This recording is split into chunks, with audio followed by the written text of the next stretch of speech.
Hello friends, ಎಲ್ಲರೂ ಹೇಗಿದ್ದೀರಾ? So ಇವಾಗಂತೂ ಗ್ಯಾಸಿನ ಸ್ವಲ್ಪ ಪ್ರಾಬ್ಲಮ್ ಆಗಿದೆ ಅಂತಲೇ ಹೇಳ್ಬೋದು. ಸೊ ಟಿ ವಿಲಿ ಅಲ್ಲೆಲ್ಲ ಹೇಳ್ತಾರೆ, ಏನು ತೊಂದರೆ ಇಲ್ಲ, ಕರೆಕ್ಟಾಗಿದೆ, ಗ್ಯಾಸು ಬುಕ್ ಮಾಡಿದ ತಕ್ಷಣ ಬರುತ್ತೆ ಅಂತ. ಆದರೆ ಮುಂಚೆ ಎಲ್ಲ ನಾವು ಬುಕ್ ಮಾಡೋದು ನೆಕ್ಸ್ಟ್ ಡೇ ಬರೋದು, ಇಲ್ಲ ಆ ಕಡೆ ನೆಕ್ಸ್ಟ್ ಡೇ ಬರೋದು, ಅವರೇ ಬಂದು ಡೆಲಿವರಿ ಮಾಡೋರು. ಸೊ ಸಿಚುವೇಶನ್ ಈಗ ಹಂಗಿಲ್ಲ. ಸೊ 2 ಗ್ಯಾಸ್ ಇರೋರು ಮುಂಚೆನೇ ತುಂಬಿಟ್ಕೊಂಡಿರ್ತಾರೆ ಹೇಳಿ. ಆದರೆ ಒಂದು ಗ್ಯಾಸ್ ಇರೋರು ಸಡನ್ನಾಗಿ ಅಂತ ಖಾಲಿ ಆದರೆ ಏನು ಮಾಡೋಕ್ಕಾಗಲ್ಲ ಅಲ್ವಾ. ಸಡನ್ನಾಗಿ ಅಂತ ಬುಕ್ ಮಾಡಿದ್ರು ಕೂಡ ನೆಕ್ಸ್ಟ್ ಡೇ ಬರೋದು ಕಷ್ಟ ಆಗುತ್ತೆ. ಅದಾಗಿ ನಾವೇ ಹೋಗಿ ತರಬೇಕು, ಅದು ಕೂಡ ಕ್ಯೂ ಅಲ್ಲಿ ನಿಂತು. ಸೊ ಡೆಲಿವರಿ ಮಾಡೋಕೆ ಅವ್ರು ಬರೋಲ್ಲ. ಸೊ ಹಂಗಾಗಿ ನಾನು ಮನೇಲಿ ಇಂಡಕ್ಷನ್ ಸ್ಟವ್ ಇತ್ತು, ಒಂದೇ ಗ್ಯಾಸ್ ಸಿಲಿಂಡ್ರ್ ಇರೋದು ನಮ್ಮ ಮನೇಲಿ. ಅದಕ್ಕೋಸ್ಕರ ಈಗ ನನಗೆ ಯೂಸ್ ಆಗಿದೆ. ನೀವು ಇಂಡಕ್ಷನ್ ಸ್ಟವ್ ತೊಗೊಂಡು ಯೂಸ್ ಮಾಡೋರಾದರೆ ಹಾಲು ಕಾಯಿಸ್ಕೊಳ್ಳೋಕ್ಕೆ, ಇಲ್ಲ ಅನ್ನ ಮಾಡ್ಕೊಳ್ಳೋಕ್ಕೆ, ಎಮರ್ಜೆನ್ಸಿಗೆ ಸೈಡಿಗೆ ಇರುತ್ತೆ. ಸೊ ತಗೊಂಡ್ರೆ ಒಳ್ಳೆಯದು. ನಾನೀಗ ಇಲ್ಲಿ ಹೀರೆಕಾಯಿ ಚಟ್ನಿ ಹೆಂಗೆ ಮಾಡೋದು ಈಸಿಯಾಗಿ ಅಂತ ಹೇಳ್ಬಿಟ್ಟು ನಿಮಗೆ ತೋರಿಸ್ತಾ ಇದ್ದೀನಿ. ಚಿಕ್ಕದಾಗಿರೋ ಬಾಣಲಿ ಇಟ್ಕೊಂಡೋದಕ್ಕೆ 1 ಟೀ ಸ್ಪೂನ್ ಆಗಷ್ಟು ಉದ್ದಿನಬೇಳೆ, 1 ಟೀ ಸ್ಪೂನ್ ಆಗಷ್ಟು ಕಡಲೆಬೇಳೆ, ಒಂಚೂರು ಹಸಿ ಕರಿಬೇವು, ಇದೆಲ್ಲನೂ ಕೂಡ ಸ್ವಲ್ಪ ಎಣ್ಣೆ ಹಾಕಿ ಸ್ವಲ್ಪ ಲೈಟಾಗಿ ಹುರ್ಕೊಳ್ಳಿ ಇದೆಲ್ಲನೂ. ಸೊ ಹೆಂಗೆ ಆಗಲಿ ಒಂದು ಇಂಡಕ್ಷನ್ ಸ್ಟವ್ ಇದ್ದರೆ ಒಳ್ಳೇದಲ್ವ. ಈಗ ಚಿಕ್ಕ ಮಕ್ಕಳಿದ್ದಾಗ ನಾವು 2 ಸಿಲಿಂಡ್ರನ್ನ ಮನೆಯೊಳಗಡೆ ಇಟ್ಕೊಳ್ಳೋಕ್ಕಾಗಲ್ಲ. ಸೊ ಹಾಗಾಗಿ ಒಂದೇ ಗ್ಯಾಸ್ ಸಿಲಿಂಡ್ರ್ ಇರೋರು ಇಂಡಕ್ಷನ್ ಸ್ಟವ್ವು ಯೂಸ್ ಆಗ್ಬೋದು. ಯಾಕಂದರೆ ಈಗಿರೋ ಸಿಚುವೇಷನಲ್ಲಿ ಈಗಿಲ್ಲ ಅಂದ್ರೂ ಸಡನ್ನಾಗಿ ಅಂತ ಗ್ಯಾಸ್ ಖಾಲಿ ಆದಾಗ್ಲೂ ಯೂಸ್ ಆಗುತ್ತೆ. ಸೊ ಇಟ್ಕೊಳ್ಳೋದು ಒಳ್ಳೆಯದಂತ ನನ್ನ ಅಭಿಪ್ರಾಯ. ಸೊ ಇವಾಗ ಇದನ್ನೆಲ್ಲನೂ ನೀಟಾಗಿ ಈ ರೀತಿಯಾಗಿ ಸ್ವಲ್ಪ ಕಲರ್ ಚೇಂಜ್ ಆಗೋವರೆಗೂ ಹುರ್ಕೊಳ್ಳಿ. ಇದೆಲ್ಲ ನೀಟಾಗಿ ಹುರ್ಕೊಂಡಾದಮೇಲೆ ಈ ಬಾಣಲಿಯಿಂದ ಎತ್ತಿಟ್ಕೊಳ್ಳಿ. ಅದಾದಮೇಲೆ ಒಂದು ಖಾರಕ್ಕೆ ತಕ್ಕಷ್ಟು ಒಂದು 4-5 ಮೆಣಸಿನ್ಕಾಯಿಗೆ ಒಂಚೂರು ಎಣ್ಣೆನ ಸೇರಿಸ್ಕೊಂಡು ಇದನ್ನು ಕೂಡ ಒಂಚೂರು ಫ್ರೈ ಮಾಡ್ಕೊಳ್ಳಿ. ಸೊ ಈ ರೀತಿಯಾಗಿ ಒಂಚೂರು ಫ್ರೈ ಆಗೋ ತನಕನೂ ಫ್ರೈ ಮಾಡ್ಕೊಳ್ಳಿ ಹಸಿಮೆಣ್ಸಿನ್ಕಾಯಿ.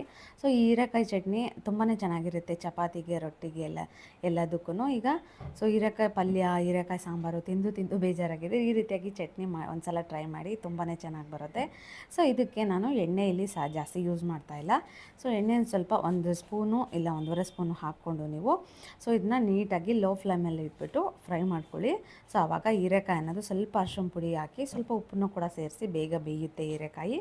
ಸೊ ಸಿಮ್ಮಲ್ಲಿ ಇಟ್ಬಿಟ್ಟು ಒಂದು 10 ನಿಮಿಷ ಇಲ್ಲ ಅಂದರೆ ಒಂದು 6-7 ನಿಮಿಷ ನೀವು ಸಿಮ್ಮಲ್ಲಿ ಇಟ್ಬಿಟ್ಟು ಒಂದು ಪ್ಲೇಟ್ ಮುಚ್ಚಿಬಿಟ್ಟು ಇದನ್ನು ಇಟ್ಟರೆ ನೀಟಾಗಿ ಇದು ಬೆಂದೋಗುತ್ತೆ ಹೀರೆಕಾಯಿ.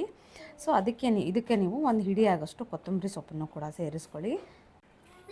ಸೊ ಈ ರೀತಿಯಾಗಿ ಫ್ರೈ ಆಗೋವರೆಗೂ ನೀವು ಫ್ರೈ ಮಾಡ್ಕೊಳ್ಳಿ. ನಾನಿಲ್ಲಿ ಆಯಿಲ್ನ ಕಡಿಮೆ ಹಾಕಿರೋದ್ರಿಂದ ಸೊ ಈ ರೀತಿಯಾಗಿ ಅನ್ನಿಸ್ತಾ ನನಗೆ. ಸ್ವಲ್ಪ ಆಯಿಲ್ ಜಾಸ್ತಿ ಹಾಕ್ಬಿಟ್ಟು ಸೊ ನಾನು ಅರ್ಧ ಟೀ ಸ್ಪೂನ್ ಅಷ್ಟೇ ಆಯಿಲ್ ಹಾಕಿರೋದು. ನೀವು ಸಿಮ್ಮಲ್ಲಿ ಇಟ್ಬಿಟ್ಟು ಬೇಯಿಸ್ಕೊಂಡ್ರೆ ತುಂಬಾ ಚೆನ್ನಾಗಿ ಬರುತ್ತೆ. ಮಿಕ್ಸಿಗೆ ಜೀರಿಗೆನೂ ಹಾಗೇ ಬೇಯಿಸ್ಕೊಂಡಿರೋದೆಲ್ಲ ನಾವು ಸೊ ಹುರ್ಕೊಂಡಿರೋದೆಲ್ಲ ಇದಕ್ಕೆ ಹಾಕಿಬಿಟ್ಟು ನೀವು ಸೊ ಅದಾದಮೇಲೆ ಫಸ್ಟು ಇದನ್ನು ರುಬ್ಕೊಳ್ಳಿ. ಸೊ ಯಾಕೆಂದರೆ ಹೀರೆಕಾಯಿ ಜೊತೆ ಇದನ್ನು ಪೇಸ್ಟ್ ಮಾಡೋಕ್ಕೋದ್ರೆ ಇದು ಬೇಗ ಪೇಸ್ಟ್ ಆಗೋಲ್ಲ. ಹೀರೆಕಾಯಿ ಅನ್ನೋದು ಜಾಸ್ತಿ ನುಜ್ಜಾಗೋಗುತ್ತೆ. ಸೊ ಫಸ್ಟ್ ಇದನ್ನು ಮಿಕ್ಸಿ ಮಾಡಿಕೊಂಡು ಅದಾದಮೇಲೆ ಒಂಚೂರು ಹುಣಸೆ ಹಣ್ಣನ್ನು ನೆನೆಸ್ಕೊಂಡು ಹಾಕ್ಕೊಳ್ಳಿ. ಅದಾದಮೇಲೆ ಹೀರೆಕಾಯಿ ಹಾಕ್ಬಿಟ್ಟು ಒಂಚೂರು ನೀರನ್ನು ಸೇರಿಸಿ ನೀವು ಚಟ್ನಿ ಮಾಡ್ಕೊಳ್ಳಿ ಮಿಕ್ಸಿಗೆ.